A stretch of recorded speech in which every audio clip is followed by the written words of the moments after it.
കുട്ടികളെ, എന്തൊക്കെയുണ്ട് വിശേഷം? എല്ലാവർക്കും സുഖം തന്നെയല്ലേ? എല്ലാവരും ആഹാരമൊക്കെ കഴിച്ചോ?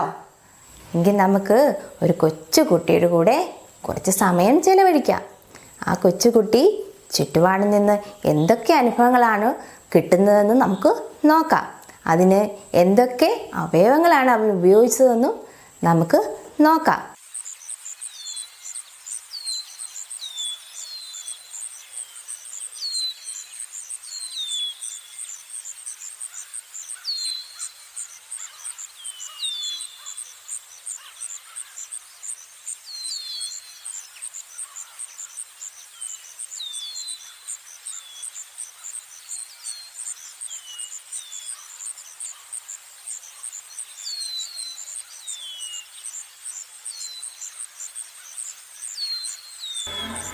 ഹായ്, നല്ല മണം. എന്റെ കയ്യ മുള്ളുകൊണ്ട്. എന്താ അമ്മേ? കഴിക്കാമോ?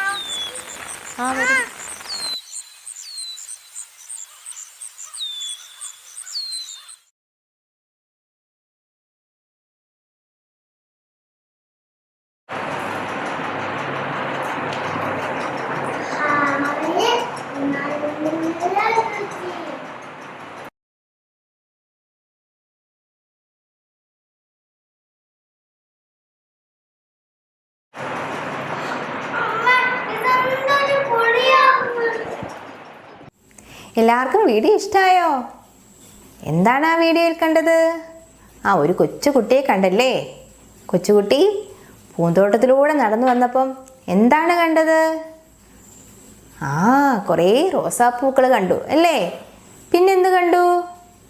ആ റോസാപ്പൂക്കൾ കുട്ടി മണപ്പിക്കുന്നത് കണ്ടല്ലേ? പിന്നെയോ എന്താണ്? ആ കുട്ടിയുടെ കയ്യിൽ മുള്ളുകൊണ്ട് കുട്ടിക്കന്നേരം വേദനിച്ചല്ലേ? പിന്നെന്താണ് കണ്ടത്?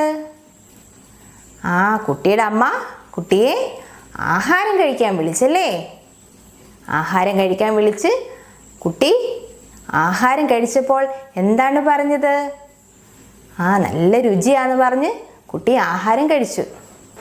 അപ്പോൾ കുട്ടി കുറച്ച് അച്ചാറെടുത്ത് കഴിച്ചപ്പോൾ എന്താണ് പറഞ്ഞത്? എന്താണ്? ഭയങ്കര പുളിയാന്ന് പറഞ്ഞല്ലേ? അങ്ങനെ ആ കുട്ടി വീട്ടിൽ നിന്നും ചുറ്റുപാടിൽ നിന്നും കുറേ കാര്യങ്ങൾ അനുഭവിച്ചറിഞ്ഞല്ലേ? ഇതുപോലെ നിങ്ങളും നിങ്ങളുടെ ചുറ്റുപാടും കുറേ കാര്യങ്ങൾ കണ്ടും കേട്ടും അറിയുന്നില്ലേ? എന്തൊക്കെയാണ് നിങ്ങൾ കാണുന്നത്? എന്താണ്? പലതരത്തിലുള്ള കാഴ്ചകൾ കാണുന്നുണ്ട് അല്ലേ? ഏതൊക്കെയാണെന്ന് പറയാമോ? ഏതൊക്കെയാണ്? മരങ്ങൾ കാണുന്നുണ്ട്. എന്താണ്? ചെടികൾ കാണുന്നുണ്ട്. പക്ഷികളെ കാണുന്നുണ്ട്. മൃഗങ്ങളെ കാണുന്നുണ്ട്. അങ്ങനെ പല കാഴ്ചകളും നമ്മൾ ചുറ്റുപാടിൽ നിന്നും കാണുന്നുണ്ടല്ലേ? കാണുക മാത്രമാണോ ചെയ്യുന്നത്? പലതരത്തിലുള്ള ശബ്ദങ്ങളും കേൾക്കുന്നുണ്ട്. എന്തിൻ്റെയൊക്കെ ശബ്ദങ്ങളാണ് നിങ്ങൾ ചുറ്റുപാടിൽ നിന്ന് അറിയുന്നത്? എന്താണ്? കാറ്റിൻ്റെ ശബ്ദം അല്ലേ? പിന്നെയോ മഴയുടെ ശബ്ദം. പിന്നെയോ വണ്ടികളുടെ ശബ്ദം. പിന്നെയോ മൃഗങ്ങളുടെയൊക്കെ ശബ്ദം അല്ലേ? പലതരത്തിലുള്ള ശബ്ദങ്ങളും നമ്മുടെ ചുറ്റുപാടിൽ നിന്ന് നമ്മൾ അറിയുന്നുണ്ടല്ലേ? നിങ്ങൾക്കൊരു മാങ്ങാപ്പഴം കിട്ടിയാൽ നിങ്ങൾ എന്ത് ചെയ്യും? നിങ്ങളത് കഴിക്കുമല്ലേ? അതിന് എന്ത് രുചിയാണുള്ളത്? എന്താണ്? മധുരം അല്ലേ? എന്താ മധുരമുള്ള മറ്റ് വസ്തുക്കളുടെ പേര് നിങ്ങൾക്കൊന്ന് പറയാമോ? നിങ്ങൾ കഴിക്കുന്നേ എന്താണ്? മിഠായി. എന്താണ്? ലഡു. പായസം. അങ്ങനെ പലതരത്തിലുള്ള മധുരമുള്ള വസ്തുക്കൾ നമ്മൾ കഴിക്കാറുണ്ട്. നിങ്ങളുടെ വീട്ടിൽ നിങ്ങളുടെ അമ്മ പാവയ്ക്ക കറി വെച്ച് തന്നിട്ടുണ്ടോ? അതിന് എന്ത് രുചിയാണുള്ളത്? എന്താണ്? കയ്പല്ലേ? അച്ചാർ കഴിച്ചിട്ടുണ്ടോ? അതിനെന്ത് രുചിയാ? എന്താണ്? പുളിയല്ലേ? അങ്ങനെ പലതരത്തിലുള്ള രുചികളും നമ്മൾ അറിയുന്നുണ്ടല്ലേ. പിന്നെ എന്തൊക്കെ നമ്മൾ അറിയുന്നുണ്ട്? നല്ല മഴയുള്ള സമയത്ത് നമ്മൾ പുറത്തൂടെ പോകുമ്പം നനയാറില്ലേ? അപ്പോൾ നിങ്ങൾക്ക് എന്താണ് അനുഭവപ്പെടുക? എന്താണ്? തണുപ്പല്ലേ. എങ്കിൽ നല്ല വെയിലുള്ള സമയത്ത് പോകുമ്പോഴോ എന്താണ് അനുഭവപ്പെടുക? ചൂടല്ലേ. അങ്ങനെ ചൂടും വെയിലും എല്ലാം നമ്മൾ അറിയുന്നുണ്ട്. നിങ്ങളുടെ കയ്യോ കാലോ വല്ലതും മുറിഞ്ഞാൽ എന്താണ് അനുഭവപ്പെടുക? എന്താണ്? വേദന. അങ്ങനെ ചൂടും തണുപ്പും വേദനയും എല്ലാം നമ്മൾ അറിയുന്നുണ്ടല്ലേ. നിങ്ങൾക്ക് നല്ലൊരു റോസാപ്പൂ കിട്ടിയാൽ നിങ്ങൾ എന്ത് ചെയ്യും? അത് മണപ്പിച്ച് നോക്കുമല്ലേ. റോസാപ്പൂവിന് എന്ത് മണമാണുള്ളത്? നല്ല മണമല്ലേ. എങ്കിൽ ചപ്പുചവറുകളും നമ്മൾ കഴിക്കുന്ന ആഹാരത്തിൻ്റെ അവശിഷ്ടമൊക്കെ കൊണ്ടിടുന്നിടത്ത് എന്ത് മണമാണുള്ളത്? എന്താണ്? ചീത്ത മണമല്ലേ. അങ്ങനെ നല്ലതും ചീത്തയായിട്ടുള്ള മണങ്ങളെല്ലാം നമ്മൾ ചുറ്റുപാടിൽ നിന്ന് അറിയുന്നുണ്ട്. ആ കൊച്ചുകുട്ടിയും നമ്മളും എല്ലാം ഈ ചുറ്റുപാടിൽ നിന്ന് ഇതൊക്കെ അറിയാനായിട്ട് എന്തൊക്കെ അവയവങ്ങളാണ് ഉപയോഗിച്ചത്? ഒന്ന് ഓർത്തു നോക്കിക്കേ. പലതരം കാഴ്ചകൾ കാണാൻ നമ്മളെ സഹായിക്കുന്ന അവയവം ഏതാണ്? കണ്ണ്. എല്ലാവരും ഒന്ന് തൊട്ട് കാണിച്ചേ കണ്ണ്. ഇതാണല്ലേ. എന്നാൽ പലതരം മണങ്ങൾ അറിയാൻ നമ്മളെ സഹായിക്കുന്ന അവയവം ഏതാണ്? മൂക്കല്ലേ. എല്ലാവരും ഒന്ന് തൊട്ട് കാണിച്ചേ. ഇതാണ് മൂക്കല്ലേ. എന്നാൽ പലതരത്തിലുള്ള ശബ്ദങ്ങൾ അറിയാനോ?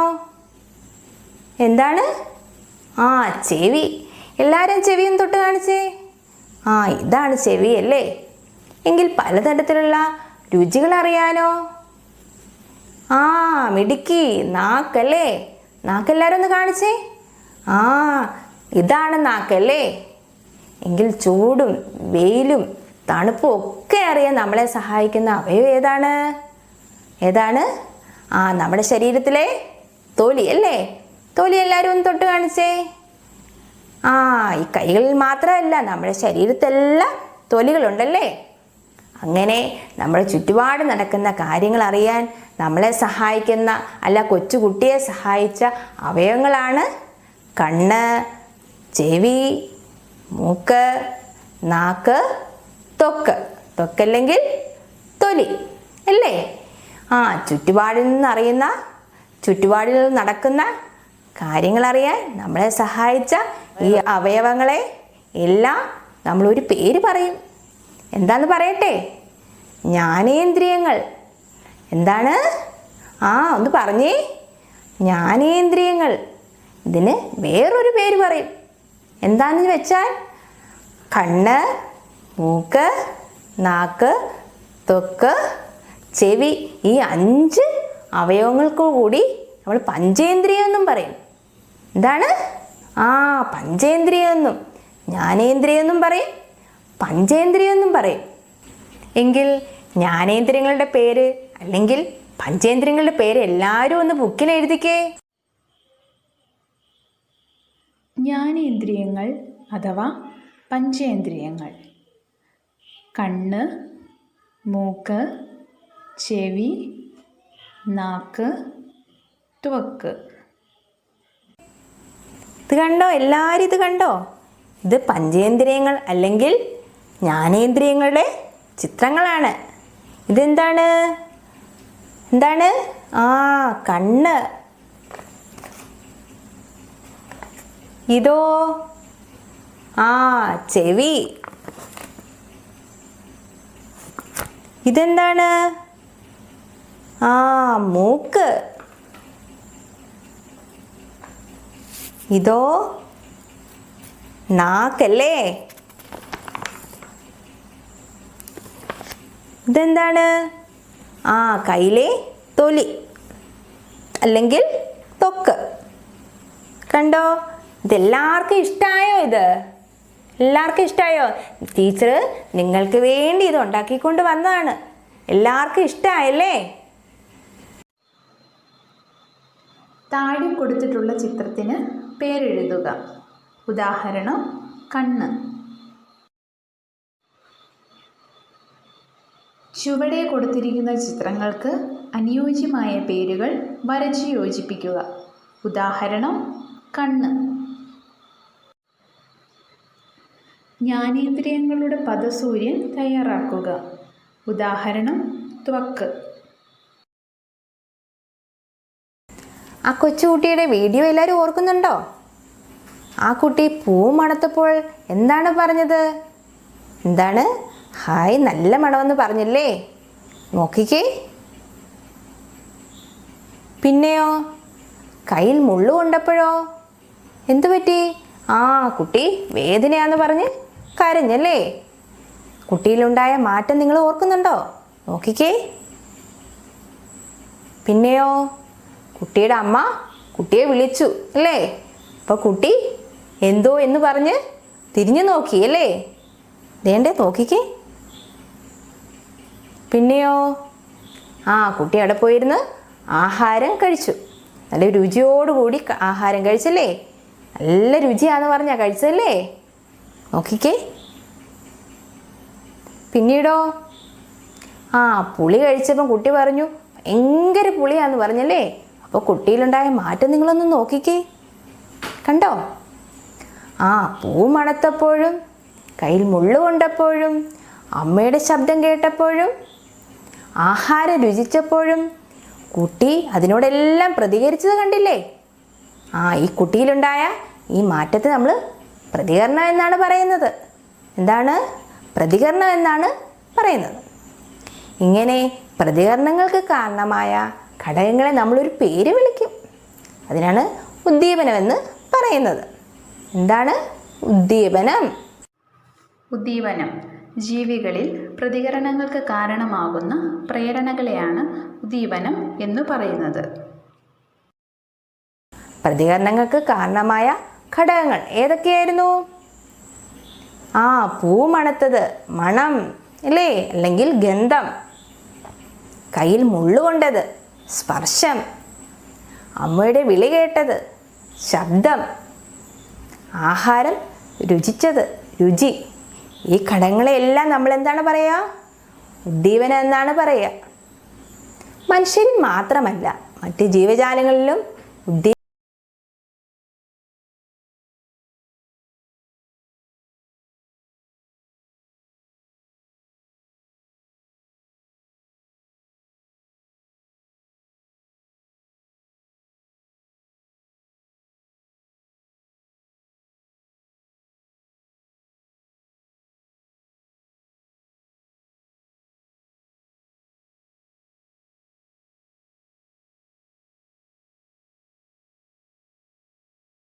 എന്താണ് നിങ്ങൾ കണ്ടത്? ആ ഒരു തൊട്ടാവാടിയെ തൊട്ടപ്പോൾ അതിൻ്റെ ഇല എന്താണ്? ആ ഇങ്ങനെ കൂമ്പി അല്ലേ? പിന്നെയോ, ആമയെ തൊട്ടപ്പോഴോ ആമയുടെ തല അതിൻ്റെ തോടിനുള്ളിലേക്ക് വലിഞ്ഞു. പിന്നെയോ, ഉച്ചിനെ തൊട്ടപ്പോഴും അതുപോലെ തന്നെയല്ലേ? അതിൻ്റെ തോടിനുള്ളിലേക്ക് വലിഞ്ഞു അല്ലേ? ശബ്ദം കേട്ടപ്പോൾ പക്ഷികൾ എന്താണ് ചെയ്തത്? ആ പറന്നുപോയി അല്ലേ? അപ്പോൾ മനുഷ്യരിൽ മാത്രമല്ല, മറ്റ് ജീവജാലങ്ങളിലെല്ലാം, സസ്യങ്ങളിലും മറ്റ് ജന്തുക്കളിലെല്ലാം ഉദ്ദീപനം ഉണ്ടാകുന്നുണ്ടെന്ന് മനസ്സിലായല്ലേ? സ്പർശത്തോട് പ്രതികരിച്ചു ആര്? ആ തൊട്ടാവാടിയും ആമയും ഉച്ചു എല്ലാം അല്ലേ? ശബ്ദത്തോട് പ്രതികരിച്ചു ആര്? പക്ഷികൾ. എങ്ങനെ?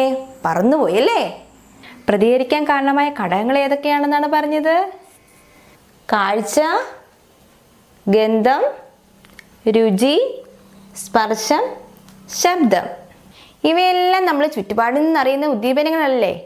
കാഴ്ച, കേൾവി, രുചി, ശബ്ദം എല്ലാം നമ്മൾ ചുറ്റുപാടിൽ നിന്ന് അറിയുന്നതായതുകൊണ്ട് നമ്മളിവയെ ബാഹ്യ ഉദ്ദീപനം എന്നും പറയുന്നു. നിങ്ങൾക്ക് ആഹാരം കഴിക്കണമെന്ന് തോന്നുന്നത് എപ്പോഴാണ്? എപ്പോഴാണ് നിങ്ങൾക്ക് ആഹാരം കഴിക്കണമെന്ന് തോന്നുന്നേ? എപ്പോഴാണ്? ആ വിശക്കുമ്പോൾ അല്ലേ? എങ്കിൽ വെള്ളം കുടിക്കാൻ തോന്നുന്നത് എപ്പോഴാണ്? ആ ദാഹം തോന്നുമ്പോൾ അല്ലേ? ഇതെല്ലാം നമ്മുടെ ശരീരത്തിനുള്ളിൽ നടക്കുന്നതല്ലേ? ആ ശരീരത്തിനുള്ളിൽ നടക്കുന്നതായതുകൊണ്ട് ഇവയെ നമ്മൾ ആന്തരിക ഉദ്ദീപനം എന്നും പറയുന്നു അല്ലേ? വിശപ്പ് തോന്നുമ്പോൾ നമ്മൾ എന്താണ് ചെയ്യുന്നത്? ആഹാരം കഴിക്കും അല്ലേ? നമ്മളത് പ്രതികരിച്ചു. എങ്ങനെ? ആഹാരം കഴിച്ച് അല്ലേ? വെള്ളം കുടിക്കുന്നത് എപ്പോഴാണ്? ദാഹം തോന്നുമ്പോൾ അല്ലേ? അപ്പം ദാഹം തോന്നിയപ്പോൾ നമ്മൾ പ്രതികരിച്ചത് എങ്ങനെയാണ്? വെള്ളം കുടിച്ചല്ലേ? ഇതെല്ലാം നമ്മുടെ ശരീരത്തിനുള്ളിൽ നടക്കുന്നതായതുകൊണ്ട് ഇവയെ നമ്മൾ ആന്തരിക ഉദ്ദീപനം എന്ന് പറയുന്നു. അപ്പോൾ ഉദ്ദീപനങ്ങളെ രണ്ടായിട്ട് തിരിക്കാം. ബാഹ്യ ഉദ്ദീപനം എന്നും ആന്തരിക ഉദ്ദീപനം എന്നും. ഉദ്ദീപനങ്ങളെ രണ്ടായി തിരിക്കാം. ബാഹ്യ ഉദ്ദീപനങ്ങൾ, ആന്തരിക ഉദ്ദീപനങ്ങൾ. ബാഹ്യ ഉദ്ദീപനങ്ങൾക്ക് ഉദാഹരണം കാഴ്ച, ശബ്ദം, ഗന്ധം, രുചി, സ്പർശം. ആന്തരിക ഉദ്ദീപനങ്ങൾക്ക് ഉദാഹരണങ്ങൾ ദാഹം, വിശപ്പ്. കൂട്ടത്തിൽ പെടാത്തത് എടുത്തെഴുതുക. കണ്ണ്, മൂക്ക്, നാക്ക്, കാല്. ചുവടെ കൊടുത്തിരിക്കുന്ന ചിത്രങ്ങൾക്ക് അനുയോജ്യമായ പേരുകൾ വരച്ച് യോജിപ്പിക്കുക. ഉദാഹരണം കണ്ണ്. ജ്ഞാനേന്ദ്രിയങ്ങളുടെ പദസൂര്യൻ തയ്യാറാക്കുക. ഉദാഹരണം ത്വക്ക്. ആ കൊച്ചുകുട്ടിയുടെ വീഡിയോ എല്ലാവരും ഓർക്കുന്നുണ്ടോ? ആ കുട്ടി പൂ മണത്തപ്പോൾ എന്താണ് പറഞ്ഞത്? എന്താണ്? ഹായ്, നല്ല മണമെന്ന് പറഞ്ഞില്ലേ? നോക്കിക്കേ. പിന്നെയോ കയ്യിൽ മുള്ളു കൊണ്ടപ്പോഴോ എന്തു പറ്റി? ആ കുട്ടി വേദനയാന്ന് പറഞ്ഞ് കരഞ്ഞല്ലേ? കുട്ടിയിലുണ്ടായ മാറ്റം നിങ്ങൾ ഓർക്കുന്നുണ്ടോ? നോക്കിക്കേ. പിന്നെയോ കുട്ടിയുടെ അമ്മ കുട്ടിയെ വിളിച്ചു അല്ലേ? അപ്പോൾ കുട്ടി എന്തോ എന്ന് പറഞ്ഞ് തിരിഞ്ഞു നോക്കി അല്ലേ? ദേണ്ടേ നോക്കിക്കേ. പിന്നെയോ കുട്ടി അവിടെ പോയിരുന്ന് ആഹാരം കഴിച്ചു. നല്ല രുചിയോടുകൂടി ആഹാരം കഴിച്ചല്ലേ? നല്ല രുചിയാന്ന് പറഞ്ഞാൽ കഴിച്ചല്ലേ? നോക്കിക്കേ. പിന്നീടോ പുളി കഴിച്ചപ്പം കുട്ടി പറഞ്ഞു ഭയങ്കര പുളിയാന്ന് പറഞ്ഞല്ലേ? അപ്പോൾ കുട്ടിയിലുണ്ടായ മാറ്റം നിങ്ങളൊന്ന് നോക്കിക്കേ. കണ്ടോ?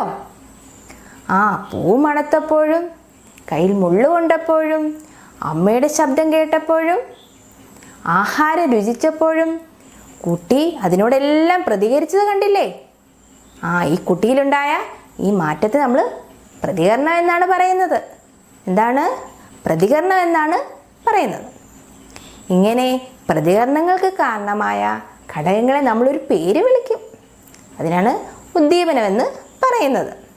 എന്താണ് ഉദ്ദീപനം? ഉദ്ദീപനം ജീവികളിൽ പ്രതികരണങ്ങൾക്ക് കാരണമാകുന്ന പ്രേരണകളെയാണ് ഉദ്ദീപനം എന്ന് പറയുന്നത്. പ്രതികരണങ്ങൾക്ക് കാരണമായ ഘടകങ്ങൾ ഏതൊക്കെയായിരുന്നു? പൂ മണത്തത് മണം അല്ലേ? അല്ലെങ്കിൽ ഗന്ധം. കയ്യിൽ മുള്ളുകൊണ്ടത് സ്പർശം. അമ്മയുടെ വിളി കേട്ടത് ശബ്ദം. ആഹാരം രുചിച്ചത് രുചി. ഈ ഘടകങ്ങളെല്ലാം നമ്മൾ എന്താണ് പറയുക? ഉദ്ദീപനം എന്നാണ് പറയുക. മനുഷ്യരിൽ മാത്രമല്ല മറ്റ് ജീവജാലങ്ങളിലും ഉദ്ദീപനം നടക്കാറുണ്ട്. നമുക്കൊരു വീഡിയോ കാണാം.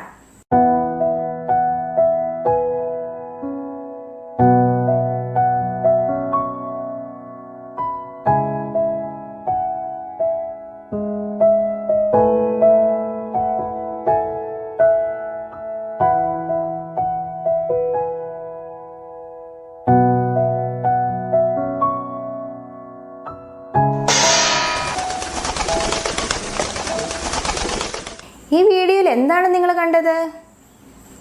ഒരു തൊട്ടാവാടിയെ തൊട്ടപ്പോൾ അതിൻ്റെ ഇല എന്താണ്? ഇങ്ങനെ കൂമ്പി അല്ലേ? പിന്നെയോ ആമയെ തൊട്ടപ്പോഴോ ആമയുടെ തല അതിൻ്റെ തോടിനുള്ളിലേക്ക് വലിഞ്ഞു. പിന്നെയോ ഉച്ചിനെ തൊട്ടപ്പോഴും അതുപോലെ തന്നെ അല്ലേ? അതിൻ്റെ തോടിനുള്ളിലേക്ക് വലിഞ്ഞു അല്ലേ? ശബ്ദം കേട്ടപ്പോൾ പക്ഷികൾ എന്താണ് ചെയ്തത്? പറന്നുപോയി അല്ലേ? അപ്പോൾ മനുഷ്യരിൽ മാത്രമല്ല മറ്റ് ജീവജാലങ്ങളിലെല്ലാം, സസ്യങ്ങളിലും മറ്റ് ജന്തുക്കളിലെല്ലാം ഉദ്ദീപനം ഉണ്ടാകുന്നുണ്ടെന്ന് മനസ്സിലായല്ലേ? സ്പർശത്തോട് പ്രതികരിച്ചു ആര്?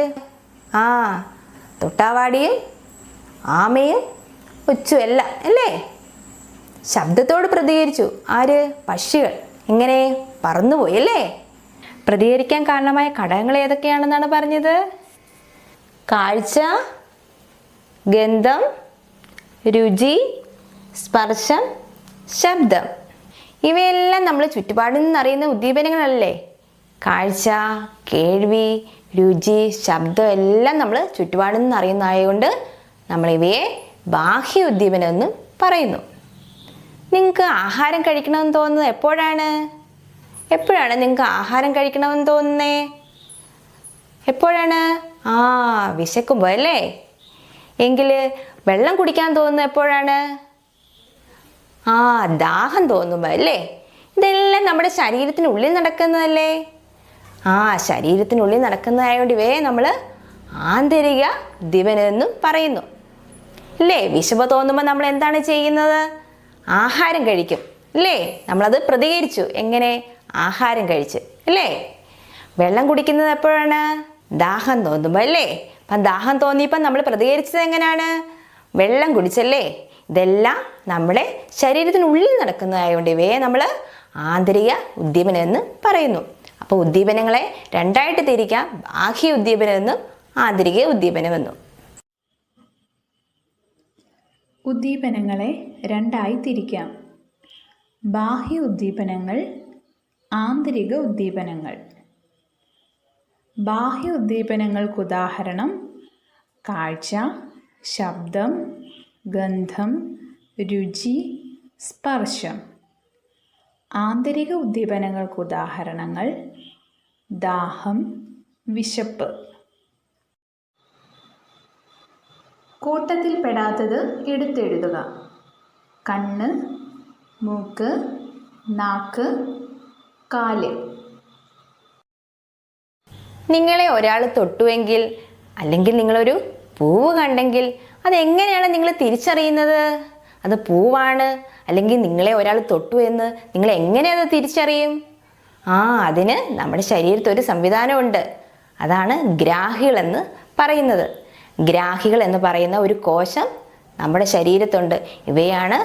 ഇവയാണ് ഉദ്ദീപനങ്ങളെല്ലാം സ്വീകരിക്കുന്നത്. അതായത് കാഴ്ച, കേൾവി, രുചി ഇവയെല്ലാം സ്വീകരിച്ച് അതൊരു പ്രത്യേക സന്ദേശമാക്കി വെക്കും. ഇതാണ് ഗ്രാഹികളുടെ ധർമ്മം.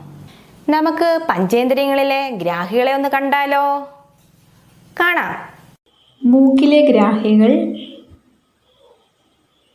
നാക്കിലെ ഗ്രാഹികൾ, കണ്ണിലെ ഗ്രാഹികൾ, ത്വക്കിലെ ഗ്രാഹികൾ. എല്ലാവരും കണ്ടോ പഞ്ചേന്ദ്രിയങ്ങളിലെ ഗ്രാഹികൾ? ഇവയാണ് നമ്മൾ കാണുന്നതും കേൾക്കുന്നതും രുചിക്കുന്നതുമായ കാര്യങ്ങൾ സ്വീകരിച്ച് അതൊരു വാർത്തയാക്കും. അവ എന്നിട്ട് ഒരു പ്രത്യേക വഴിയിലൂടെ കണ്ടു അല്ലെങ്കിൽ കേട്ടു എന്നൊരു സന്ദേശം ഒരു പ്രത്യേക വഴിയിലൂടെ നമ്മൾ നമ്മുടെ തലച്ചോറിൽ അത് കൊണ്ടുചെല്ലുമ്പോഴാണ് നമ്മളത് തിരിച്ചറിയുകയും പ്രതികരിക്കുകയും ചെയ്യുന്നത്. കണ്ടത് പൂവാണെന്ന് മനസ്സിലാക്കുകയും അത് നമ്മൾ പ്രതികരിക്കാൻ, അതായത് മണപ്പിക്കാൻ നമ്മളെ പ്രേരിപ്പിക്കുകയും ചെയ്യുന്നത് എന്താണ്?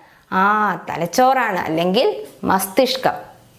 ഈ പ്രത്യേക വഴിക്ക് പറയുന്ന പേരെന്താന്ന് പറയട്ടെ? നാഡീവ്യവസ്ഥ. സന്ദേശങ്ങൾ ഈ നാഡീവ്യവസ്ഥയിലൂടെയാണ് നമ്മുടെ തലച്ചോറിൽ എത്തുന്നത്. ഈ പ്രത്യേക വഴിക്ക് പറയുന്ന പേരാണ് നാഡീവ്യവസ്ഥ. എന്തൊക്കെ കൂടി ചേർന്നാണ് നാഡീവ്യവസ്ഥ എന്ന് പറയട്ടെ? തലച്ചോറ്, സുഷുമ്ന, നാഡികൾ ഇവ ചേർന്നതാണ് നാഡീവ്യവസ്ഥ. ഇതാണ് നാഡീവ്യവസ്ഥ.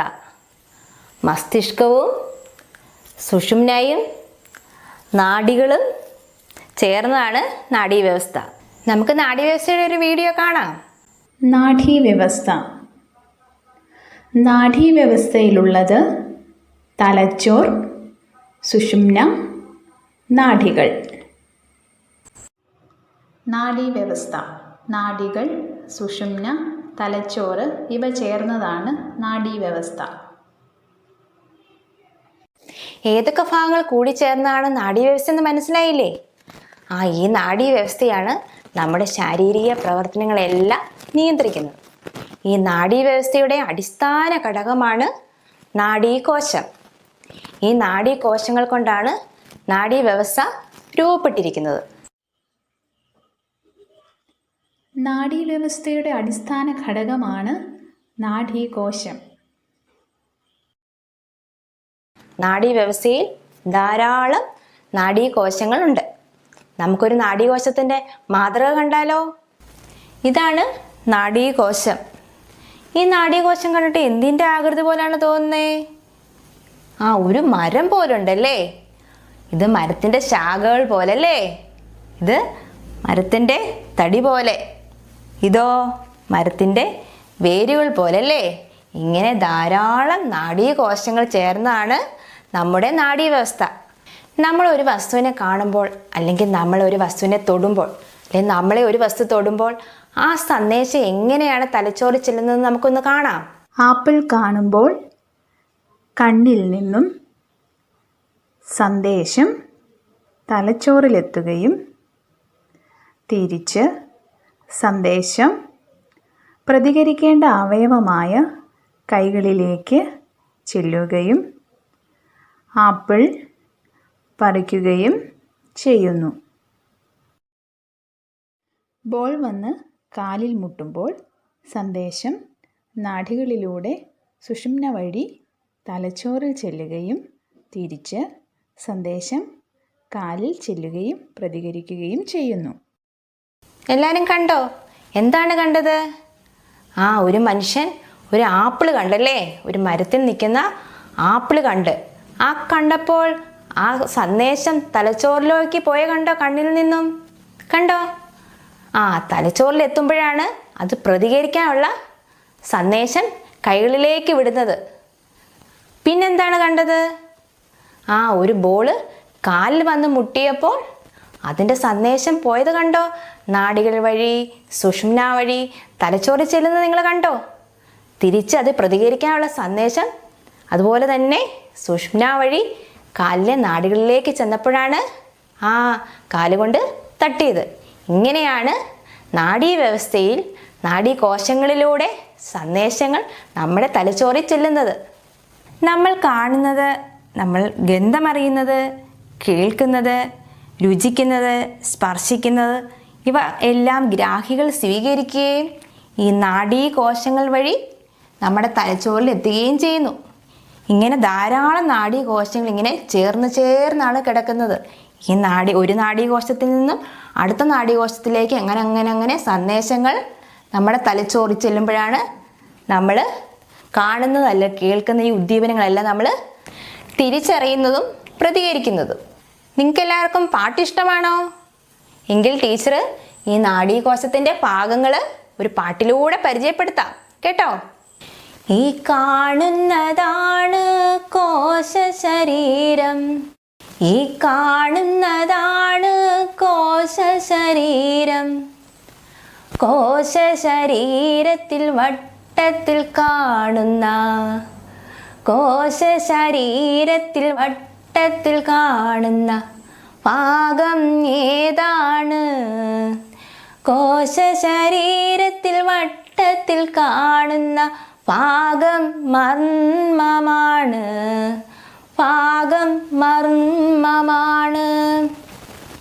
കോശശരീരത്തിൽ നീളം കുറഞ്ഞ, കോശശരീരത്തിൽ നീളം കുറഞ്ഞ ഭാഗം ഏതാണ്? കോശശരീരത്തിൽ നീളം കുറഞ്ഞ ഭാഗം ഡെൻഡ്രോണാണ്, ഭാഗം ഡെൻഡ്രോണാണ്. ഡെൻഡ്രോണിൻ്റെ ശാഖകൾ പോലെ, ഡെൻഡ്രോണിൻ്റെ ശാഖകൾ പോലെ കാണുന്നതെന്താണ്? ഡെൻഡ്രോണിൻ്റെ ശാഖകൾ പോലെ കാണുന്ന ഡെൻഡ്രൈറ്റാണ്, കാണുന്ന ഡെൻഡ്രൈറ്റാണ്. കോശശരീരത്തിൽ നീളം കൂടിയ ഭാഗം ഏതാണ്? കോശശരീരത്തിൽ നീളം കൂടിയ ഭാഗം ആക്സോണാണ്. ഭാഗം ആക്സോണാണ്. ആക്സോണിൽ നിന്നും വേരുകൾ പോലെ കാണുന്നതെന്താണ്? ആക്സോണിൽ നിന്നും വേരുകൾ പോലെ കാണുന്ന ആക്സോണൈറ്റ്. കാണുന്ന ആക്സോണൈറ്റ്. ആക്സോണൈറ്റിൽ കുമിളകൾ പോലെ കാണുന്നതെന്താണ്? ആക്സോണൈറ്റിൽ കുമിളകൾ പോലെ കാണുന്ന സിനാപ്റ്റിക് നോബ്. കാണുന്ന സിനാപ്റ്റിക് നോബ്. ടീച്ചർ പാടുമ്പോൾ എല്ലാവരും കൂടെ പാടണേ. ഞാനൊരു നാഡീകോശമാണ്. പാടിക്കേ. ഞാനൊരു നാഡീകോശമാണ്. ഈ കാണുന്നതാണ് കോശശരീരം. പാട്. ഈ കാണുന്നതാണ് കോശശരീരം. കോശശരീരത്തിൽ വട്ടത്തിൽ കാണുന്ന ഭാഗം മർമ്മമാണ്. പഠിക്കേ. കോശശരീരത്തിൽ വട്ടത്തിൽ കാണുന്ന ഭാഗം മർമ്മമാണ്. കോശശരീരത്തിൽ നീളം കുറഞ്ഞ ഭാഗം ഡെൻഡ്രോണാണ്. പഠിക്കേ. കോശശരീരത്തിൽ നീളം കുറഞ്ഞ ഭാഗം ഡെൻഡ്രോണാണ്. ഡെൻഡ്രോണിൻ്റെ ശാഖകൾ പോലെ കാണുന്ന ഡെൻഡ്രൈറ്റാണ്. പഠിക്കേ. ഡെൻഡ്രോണിൻ്റെ ശാഖകൾ പോലെ കാണുന്ന ഡെൻഡ്രൈറ്റാണ്. കോശശരീരത്തിൽ നീളം കൂടിയ ഭാഗം ആക്സോണാണ്. പഠിക്കേ. കോശശരീരത്തിൽ നീളം കൂടിയ ഭാഗം ആക്സോണാണ്. ആക്സോണിൽ നിന്നും വേരുകൾ പോലെ കാണുന്ന ആക്സോണൈറ്റ്. ഉറക്കപ്പാട്. ആക്സോണിൽ നിന്നും വേരുകൾ പോലെ കാണുന്ന ആക്സോണൈറ്റ്. ആക്സോണൈറ്റിൽ കുമിളകൾ പോലെ കാണുന്ന സിനാപ്റ്റിക് നോബ്. ആക്സോണൈറ്റിൽ കുമിളകൾ പോലെ കാണുന്ന സിനാപ്റ്റിക് നോബ്. എല്ലാവർക്കും പാട്ട് ഇഷ്ടമായോ? നാഡീകോശത്തിൻ്റെ ഭാഗങ്ങൾ കൊണ്ടുള്ള പാട്ട് എല്ലാവർക്കും ഇഷ്ടമായോ? കാഴ്ച, കേൾവി, രുചി തുടങ്ങിയ ഉദ്ദീപനങ്ങളെയെല്ലാം ആരാണ് സ്വീകരിക്കുന്നത്? നമ്മൾ പഠിച്ചല്ലോ. ഗ്രാഹികൾ സ്വീകരിക്കുകയും ഈ ഡെൻഡ്രൈറ്റ് വഴി വന്ന് ഡെൻഡ്രോൺ വഴി വന്ന് നമ്മുടെ കോശശരീരത്തിൽ കയറി താഴോട്ട് നമ്മുടെ ആക്സോൺ വഴി ആ സന്ദേശങ്ങൾ ഇങ്ങനെ വന്ന് ആക്സോണൈറ്റ് വഴി വന്ന് അടുത്ത ഇതുപോലുള്ള നാഡീകോശത്തിലേക്ക് പോകും. അങ്ങനെയാണ് സന്ദേശങ്ങൾ പോകുന്നത്. നാഡീകോശത്തിൻ്റെ ഓരോ ഭാഗങ്ങളും കൂട്ടിച്ചേർത്ത് നമുക്ക് ഒന്നാക്കി നോക്കാം. ഇതെന്തായിരുന്നു? നാഡീകോശത്തിൻ്റെ കോശശരീരമല്ലേ? കോശശരീരത്തിൽ നീളം കുറഞ്ഞ ഭാഗം എന്തായിരുന്നു നാളെ പഠിച്ചേ? ഡെൻഡ്രോൺ അല്ലേ? കോശശരീരത്തിൻ്റെ നീളം കുറഞ്ഞ ഭാഗം.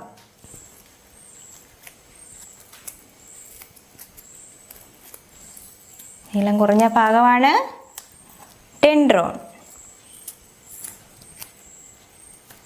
ഡെൻഡ്രോണിൻ്റെ ശാഖകൾ ഏതായിരുന്നു? ഡെൻഡ്രൈറ്റ്.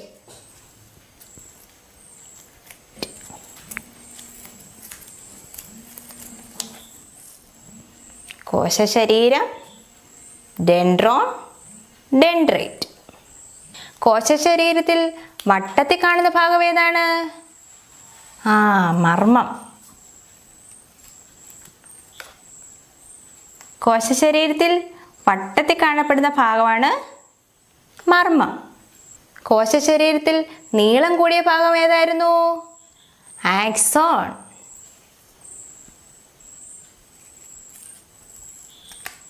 ആക്സോണിനെ വലയം ചെയ്യുന്നതാണ് ഷ്വാൻ കോശം. ആക്സോണിനെ വലയം ചെയ്യുന്നത്.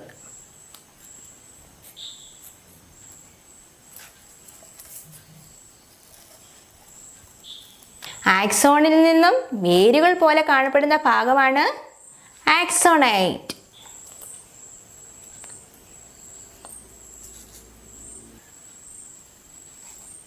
നമുക്കിനി നാഡീകോശത്തിൻ്റെ ഭാഗങ്ങൾ ഏതൊക്കെയാണെന്ന് പറയാം.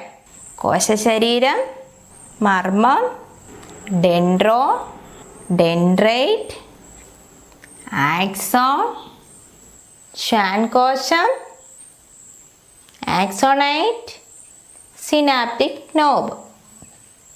എല്ലാവർക്കും മനസ്സിലായോ നാഡീകോശങ്ങളുടെ ഭാഗങ്ങൾ? ഇന്ന് ടീച്ചർ കുറേ കാര്യങ്ങൾ പറഞ്ഞു തന്നല്ലേ? എല്ലാവർക്കും എല്ലാം മനസ്സിലായോ? ഇതുപോലുള്ള പഠന സാമഗ്രികൾ മാതാപിതാക്കൾ കുട്ടികൾക്ക് വേണ്ടി ഉണ്ടാക്കി കൊടുക്കുകയാണെങ്കിൽ കൂടുതൽ കുട്ടികൾക്ക് പ്രയോജനപ്പെടുകയും കുട്ടികളത് മനസ്സിലാക്കുകയും ചെയ്യും. ഉദ്ദീപനങ്ങൾ സ്വീകരിക്കുന്ന കോശത്തിൻ്റെ പേരെഴുതുക. നാഡീവ്യവസ്ഥയുടെ ഭാഗങ്ങളായ നാഡികൾ, തലച്ചോർ എന്നിവ ഇവിടെ നൽകിയിട്ടുണ്ട്. ഇതിൽ വിട്ടുപോയ ഭാഗം ബ്രാക്കറ്റിൽ നിന്നും എടുത്തെഴുതുക. ബ്രാക്കറ്റിലുള്ളത് കണ്ണ്, ത്വക്ക്, സുഷുമ്ന. നാഡീവ്യവസ്ഥയുടെ അടിസ്ഥാന ഘടകം ഏതാണ്? കോശശരീരം നാഡീകോശത്തിൻ്റെ ഒരു ഭാഗമാണ്. ഇതുപോലെ മറ്റു ഭാഗങ്ങൾ ഏതൊക്കെയാണെന്ന് പട്ടികപ്പെടുത്തുക. തുടർ പ്രവർത്തനങ്ങൾ. നിങ്ങളുടെ ചുറ്റുപാട് നിരീക്ഷിച്ച് ഉദ്ദീപനങ്ങളും പ്രതികരണങ്ങളും കണ്ടെത്തി സയൻസ് ഡയറിയിൽ എഴുതുക. നാഡീകോശത്തിൻ്റെ ചിത്രം പകർത്തി വരച്ച് ഭാഗങ്ങൾ അടയാളപ്പെടുത്തുക.